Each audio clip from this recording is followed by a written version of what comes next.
Hello, Farmall Man 2013 here today. Today is, Friday, February 24th, 2017. So I got a little more work done today. It's just after 11. Got the clutch and everything installed. Put the pressure plate in, the clutch plate, the flywheel, the pressure plate, and the friction disc in. Got everything stuck together, and I got it lined up. I dry fitted it to the tractor here. I actually took and slipped this into the tractor to ensure that the shaft would line up with the shaft on the pressure plate would line up, or the friction plate would line up with the pilot bearing in the rear. That way everything lined up and I didn't have to piddle around trying to get that fixed while I was trying to put it together. So, I got the clutch done. As you saw yesterday, I got the pistons and sleeves in. Everything turns good in here. It looks really good. Let's see. Yeah, but yeah, it turned good. I've got everything up on front on. I've got the water jacket in. I got the pulley slipped on. A guy gave me advice on Facebook this morning or today. He said to use the grade 5 1/2-inch bolt and an impact with washers. Use a series of washers to drive this back on there. And with the impact, it took me about 3 or 4 minutes to get that driven back, get that pushed back on there. So that worked good. I got, like I said, I got I got the governor housing on and everything done. The only thing I'm gonna do now is I gotta time it, but I want to wait till I get the head on to time it. Then I can tell when I'm on a compression stroke or not.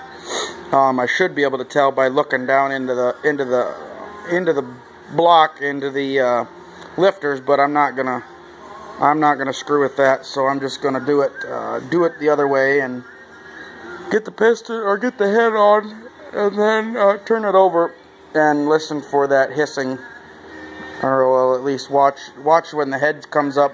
Before I put the tappet pan on, or the tappet cover on. So, but otherwise, it looks good. It's looking really good. Everything dry fit together nice with the clutch.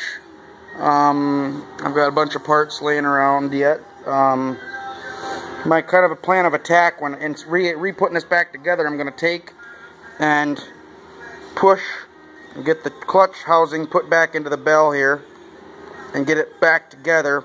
And then when it comes time to, or when I bolt this side down, I'm going to have a little issue. Well, I'm not going to really have an issue, but I'm going to try to find a way to make it work. So I'm going to bolt that goofy bar that runs through the pin for the axle after I get the motor pushed into the clutch housing, the clutch, everything in.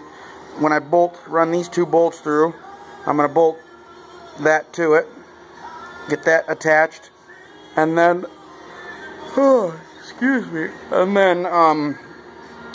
then I'll get the front end slid on, because then I'll use the hoist or something, and probably Dad and Grandpa to help slide, get that started, then start the axle, or then get the axle in, and then get that finished and tighten it back with the bolts on the front. So small things to get done, but they got to be done. I just got to do. I got a small list of things I got to order yet. Like I said yesterday, I got that throwout bearing, or the throwout bearing. Oh heck, I don't even remember what it's called now. But the bearing, where the bearing rides on the throwout, I need to get a new one of those. I need to get engine oil. I need to get a filter. I need to get a carb kit, and I need to get.